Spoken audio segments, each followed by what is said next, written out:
Student, welcome to study science channel. সকলে তোমরা কেমন আছো? আশা করি সকলেই তোমরা ভালো আছো।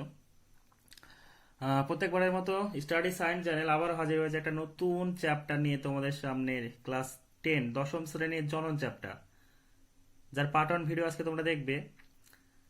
স্টাডি সায়েন্স চ্যানেল প্রত্যেকবারের মতো একদম সহজ সরলভাবে আলোচনা করেছে অযৌন জনন। অযৌন জনন আমরা শুরু করবো, তার আগে একটা কথা, একদম শেষ পর্যন্ত শেষভাবে দেখো। আশা করি অযৌন জনন সম্পর্কে কোনো তোমাদের সমস্যা থাকবে না। যদি ভিডিওটা ভালো লাগে অবশ্যই লাইক করবে, কমেন্ট করবে, আর তোমার বন্ধুদের সঙ্গে শেয়ার করবে, যাতে অযৌন জনন তাদের কাছেও একদম সহজ সরল হয়ে যায়। আর অবশ্যই চ্যানেলটাকে সাবস্ক্রাইব করে পাশে থাকবে।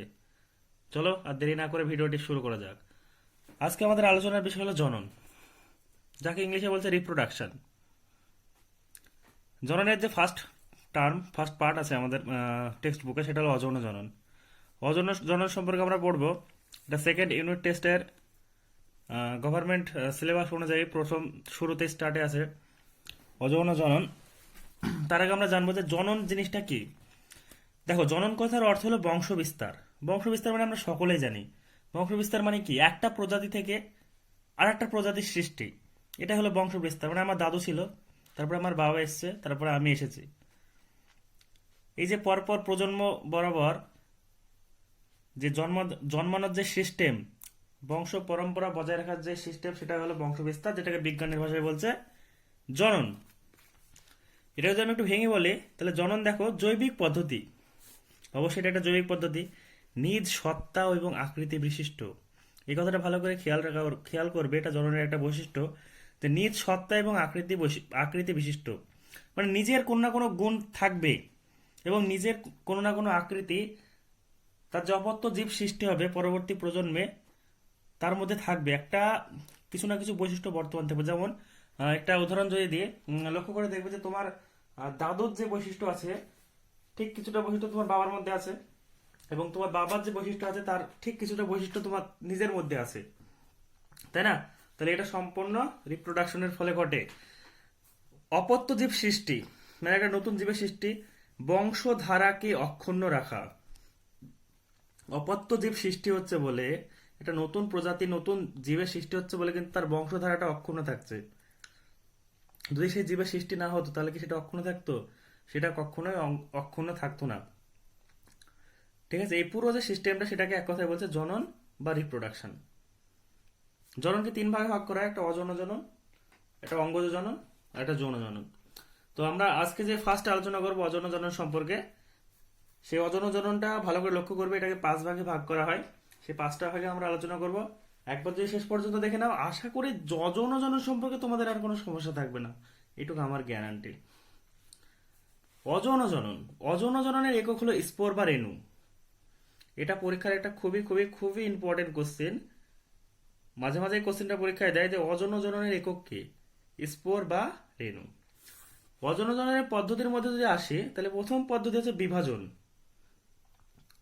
বিভাজনের মধ্যে যেটা স্পেশাল সেটা হলো অ্যামিবা ডি বিভাজন। বিভাজনে কোন কোন জীব অংশগ্রহণ করে এবং বিভাজন প্রক্রিয়া অযৌন জনন সম্পন্ন করে, সেটা হলো অ্যামিবা, ইউগ্লিনা এবং প্লাজমোডিয়াম। ক্লিয়ার? তাহলে বিভাজনকে দেখো 2 ভাগে ভাগ করে, একটা হলো দ্বিবিভাজন আর একটা হলো বহু বিভাজন। দ্বিবিভাজন দেখো, এইটাকে যদি ভালো করে ভাঙো, দ্বিবিভাজন, দ্বি মানে 2, বিভাজন মানে ভাগ। মানে এখানে বলতে চাইছে এই যে দ্বিবিভাজনে যে জীবটা থাকবে তার যে নিউক্লিয়াসটা, সেই নিউক্লিয়াসটা 2টি ভাগে ভাগ হবে। কটি ভাগে ভাগ হবে? 2টি ভাগে ভাগ হবে, এবং 2টি ভাগে ভাগ হওয়ার পরে 2টি অপত্য জীবের সৃষ্টি হবে। সেটাকেই বলছে দ্বিবিভাজন। এটা যদি আমরা উদাহরণ বলি, এটার উদাহরণ হবে অ্যামিবা। ক্লিয়ার? তাহলে দ্বিবিভাজন মানে 2 বিভাজন মানে 2 ভাগে ভাগ। ক্লিয়ার? তারপর নেক্সট আসুন বহু বিভাজন। বহু বিভাজনটা দেখো, দ্বিবিভাজনে যেমন 2 ভাগে ভাগ হয়েছিল, বহু বিভাজন, বহু মানে তো অনেক, আমরা সবাই জানি বহু অনেক, বিভাজন মানে ভাগ হওয়া, মানে এখানে নিউক্লিয়াসটি বারবার বিভাজিত হবে, একাধিকবার বিভাজিত হবে, অনেকবার বিভাজিত হবে, এর ফলে অসংখ্য জীবের সৃষ্টি হবে। এটাই বহু বিভাজন।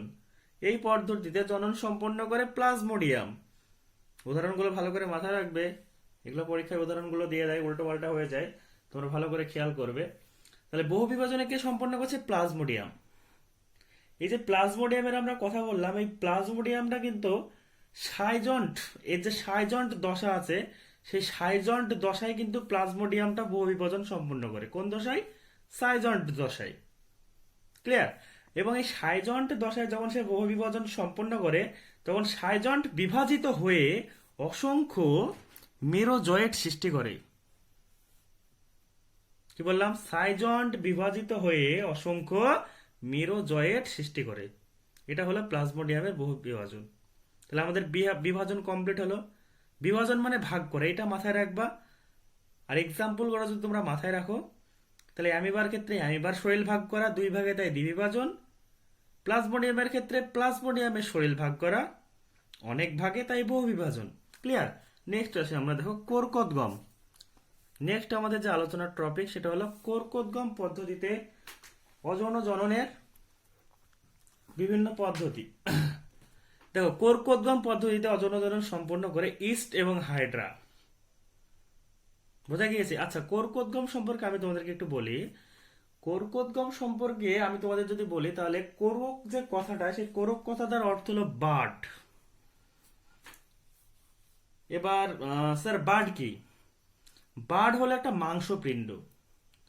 এই যে ইস্ট এবং হাইড্রার কথা এখানে বলা হয়েছে, ধরো আমি সাপোজ তোমাকে উদাহরণ দিলাম, এটা ধরো একটা ইস্ট। এবার বার্ড মানে ইস্টের শরীরে একটা আলাদা মাংসপিণ্ডের সৃষ্টি হবে। এই যে আলাদাভাবে মাংসপিণ্ডের সৃষ্টি হচ্ছে, এটাকেই বলছে বার্ড।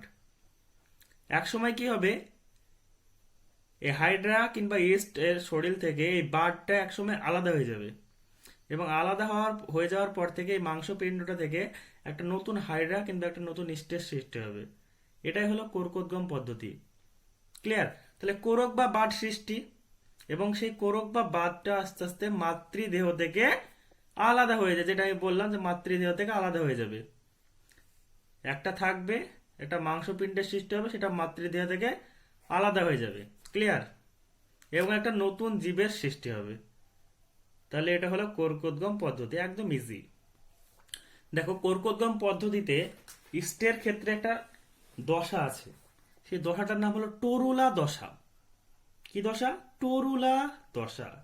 দেখো, বলছে ইস্টের কোরক বারবার বিভাজিত হয়, বারবার। ইস্টের যে কোরকটা বা বারটা বারবার বিভাজিত হলে কোরকের চেন গঠিত হয়।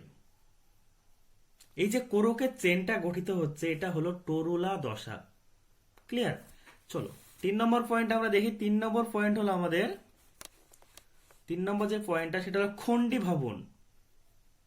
এটার নাম শুনেই বুঝতে পারছো, খণ্ডী মানে খণ্ড খণ্ড, ভবন মানে ভাগ করা, মানে খণ্ড খণ্ড ভাগে যদি ভাগ হয় সেটাকে বলে খণ্ডী ভবন। একদম ইজি, তাই না? নামের মধ্যে কি আছে, উত্তরটা লুকানো আছে কিন্তু। এর এই পদ্ধতিতে যে অযৌন জনন সম্পন্ন করে সেই জীবটা হলো স্পাইরোগাইরা। ক্লিয়ার? দেখো, খণ্ডী ভবনটা কি বলছে, যে কোনো আঘাতজনিত কারণে যদি কোনো জায়গা থেকে আঘাতপ্রাপ্ত হয়, খণ্ডাকার দেহ থেকে অপত্য জীবের সৃষ্টি। মানে এখানে বলতে চাইছে যে আঘাতের কারণে যদি কোনো জীবের দেহ খণ্ডাকারে বিভক্ত হয় বা খণ্ড খণ্ড হয়ে যায়, এবং সেই খণ্ডাকার অংশ থেকে যদি নতুন জীবের সৃষ্টি হয়, তবে সেটা হলো খণ্ডী ভবন। ক্লিয়ার? 4 নম্বর পয়েন্ট আছে, আমরা দেখি এখানে। 4 নম্বর পয়েন্ট হলো আমাদের রেণু উৎপাদন। রেণু উৎপাদন পদ্ধতিতে অযৌন জনন সম্পন্ন করে ছত্রাক, মশ এবং ফার্ন। এখানে বোঝা যাচ্ছে রেণু উৎপাদন, তার মানে একটা আইডিয়া পাওয়া যাচ্ছে যে যারা এই পদ্ধতিতে সম্পন্ন করে অযৌন জনন, তাদের শরীরে কোনো একটা জায়গা থেকে রেণু উৎপাদিত হয়, এবং সেই রেণুগুলো পরবর্তী সময় মূল যে জীব, সেই জীবের শরীর থেকে আলাদা হয়ে গিয়ে কি করে, নতুন অপত্য জীবের সৃষ্টি করে। আমরা দেখি, হ্যাঁ, এখানে সেটাই বলছে, রেণুস্থলী থেকে অসংখ্য রেণু উৎপাদন। এই সমস্ত জীবগুলোর যে রেণুস্থলী, সেখান থেকে অসংখ্য রেণুর উৎপাদিত হয়। রেণুস্থলী বিদীর্ণ হলে, এই যে রেণুস্থলী যখন বিদীর্ণ হয়, রেণুগুলি তখন চারিদিকে ছড়িয়ে পড়ে। ক্লিয়ার? রেণুগুলি চারিদিকে যখন ছড়িয়ে পড়ে তখন পরবর্তী সময় সেই রেণুগুলো অঙ্কুরিত হয় এবং সেই রেণুগুলো থেকে কি হয়, একটি অপত্য জীবের সৃষ্টি হয়। তাহলে প্রথমে ছিল রেণুস্থলী, উৎপন্ন হলো রেণু, রেণুস্থলী হলো বিদীর্ণ, রেণুস্থলী বিদীর্ণ হওয়ার পরে রেণুগুলো চারিদিকে পড়লো ছড়িয়ে, চারিদিকে ছড়িয়ে পড়ার পর রেণুগুলো চারিদিকে ছড়িয়ে পড়ার পর সেটা অঙ্কুরিত হয় এবং অঙ্কুরিত হওয়ার পরে অপত্য জীবের সৃষ্টি হয়। বোঝা গিয়েছে? রেণু উৎপাদনের যে 2 নম্বর পয়েন্টটা সেটা হলো ফানের রেণুস্থলী গুচ্ছকে সোরাস বলা হয়। খুব ইম্পর্টেন্ট কোশ্চেন পরীক্ষা, যে সোরাস কাকে বলে? ফানের শরীরে যে রেণুস্থলী থাকে, ফানের দেহে যে রেণুস্থলীর গুচ্ছ থাকে সেটাকে বলছে সোরাস। এখান থেকে আরেকটা ইম্পর্টেন্ট কোশ্চেন, রেণু হলো 2 প্রকার, একটা হলো চলরেণু বা জুস্পোর। এই পদ্ধতিতে কোন জীব সম্পন্ন করে? ফাইটোপথরা। এই ফাইটোপথরা জীবটা চলরেণু বা জুস্পোর পদ্ধতিতে রেণু উৎপাদন সম্পন্ন করে। আর দুটো হলো 2 নম্বর যেটা, সেটা হলো অচল রেণু বা অ্যাপ্লানোস্পোর। অচল রেণু বা অ্যাপ্লানোস্পোর এই পদ্ধতিতে সম্পন্ন করে কে? মিউকর। ক্লিয়ার? তাহলে আমাদের 4টি হয়ে গেল এবং আমাদের লাস্ট 5 নম্বর যেটা, সেটা হলো পুনরুৎপাদন। পুনরুৎপাদন মানে এখানে বোঝা যাচ্ছে মানে বারবার উৎপাদন। একটা কোনো জায়গা নষ্ট হয়ে গেল, সেখান থেকে আবার উৎপাদন। এই পদ্ধতিতে যে জনন সম্পন্ন করে সেই জীবটা হলো প্ল্যানেরিয়া। দেখো, জীবদেহের কাটা অংশ থেকে অপত্য জীব সৃষ্টি। একটা জীবের কোনো জায়গার কাটা অংশ, সেই কাটা অংশ থেকে কি হয়, একটা নতুন অপত্য জীবের সৃষ্টি হয়, সেটাই হলো পুনরুৎপাদন। প্ল্যানেরিয়া ছাড়াও, শুধুমাত্র প্ল্যানেরিয়া যে পুনরুৎপাদনের মধ্যে পড়ছে তা না, হাইড্রা, স্পঞ্জ, কেঁচো ইত্যাদিও কিন্তু পুনরুৎপাদন পদ্ধতিতে অযৌন জনন সম্পন্ন করে থাকে। তাহলে এই আমাদের কমপ্লিট হলো অযৌন জনন। 2-1বার যদি দেখে নাও আর একটু যদি মাথার মধ্যে ঢুকিয়ে নাও, তাহলে আশা করছি অযৌন জনন থেকে তোমাদের না বোঝার মতো আর কিছু থাকবে না। তোমাদের সুবিধার্থে রিভাইজের জন্য আরেকবার আমি দেখিয়ে দিই তোমাদেরকে। জনন, রিপ্রোডাকশন, আলোচনার বিষয় অযৌন জনন। জনন বংশ বিস্তার, দাদু, বাবা, আমি, এই যে বংশ পরম্পরায় বংশ বিস্তার জননের অন্তর্গত। জনন জৈবিক পদ্ধতি, নিজের আকার আকৃতি বিশিষ্ট অপত্য জীবের সৃষ্টি, বংশধারাকে বজায় রাখা, এটাই জনন। আলোচনার বিষয় অযৌন জনন, 5 ভাগে ভাগ, বিভাজন। বিভাজনে সম্পন্ন করে অ্যামিবা, ইউগ্লিনা, প্লাজমোডিয়াম। বিভাজন 2 প্রকার, দ্বিবিভাজন, বহুবিভাজন। দ্বিবিভাজন মানে নিউক্লিয়াস 2 ভাগে ভাগ হবে, অ্যামিবা সম্পন্ন করে এই পদ্ধতিতে। বহুবিভাজন মানে নিউক্লিয়াস বারবার বিভক্ত হয়ে অনেকগুলো অসংখ্য জীবের সৃষ্টি হবে, প্লাজমোডিয়াম এই পদ্ধতিতে সম্পন্ন করে। তারপরে আছে কর্কোদ্গম। কোরক কথার অর্থ মাংসপিণ্ড। মূল জীবের দেহ থেকে একটা মাংসপিণ্ডের সৃষ্টি হবে, সেটা মাতৃদেহ থেকে আলাদা হয়ে নতুন জীবের সৃষ্টি করবে। ইস্ট, হাইড্রা এই পদ্ধতিতে সম্পন্ন করে। কর্কোদ্গম পদ্ধতিতে একটা দশা আছে, টোরোলা দশা। ইস্টের কোরক যদি বারবার বিভাজিত হয় তাহলে কোরকের একটা চেন গঠিত হয়, সেটাই হলো টোরোলা দশা। 3 নম্বর যেটা আসবে আমাদের, সেটা হলো খণ্ডীভবন, খণ্ডে খণ্ডে বিভক্ত। এই পদ্ধতিতে সম্পন্ন করে স্পাইরোগেরা। যখন তার শরীর কোনো আঘাতের কারণে খণ্ডে খণ্ডে বিভক্ত হয়, তখন সেখান থেকে সেই খণ্ডগুলো একটা নতুন জীবের সৃষ্টি করে। 4 নম্বর আছে রেণু উৎপাদন। রেণু উৎপাদন পদ্ধতিতে সম্পন্ন করে ছত্রাক, মশ, ফান। রেণুস্থলী থেকে রেণু উৎপন্ন হয়।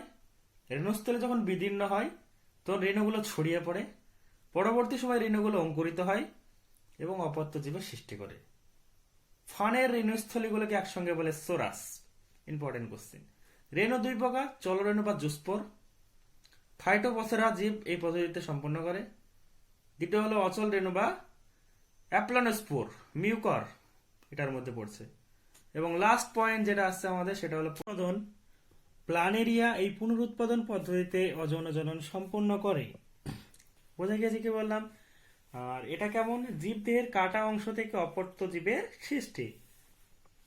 প্ল্যানেরিয়া ছাড়াও হাইড্রা, স্পঞ্জ এবং কেঁচো পুনরুৎপাদন পদ্ধতিতে অযৌন জনন সম্পূর্ণ করে থাকে। তাহলে আমাদের পুরো অযৌন জনন আমরা কমপ্লিট করে দিলাম পার্ট 1-এ, এবং আমরা নেক্সট পার্ট 2-এ জননের বাকি যে চ্যাপ্টারগুলো আছে, মানে বাকি যে টপিকগুলো আছে সেগুলো সম্পর্কে আলোচনা করব। তাহলে আজকের ভিডিও এই পর্যন্ত। ভিডিওটি যদি তোমাদের ভালো লেগে থাকে তাহলে ভিডিওটা যদি একটি লাইক করবে, কমেন্ট করবে এবং ভিডিওটি তোমার বন্ধুদের সঙ্গে শেয়ার করবে। আর অবশ্যই সাবস্ক্রাইব করে আমার এই ক্ষুদ্র প্রচেষ্টাকে উৎসাহ প্রদান করবে। বাই, সকলে ভালো থেকো।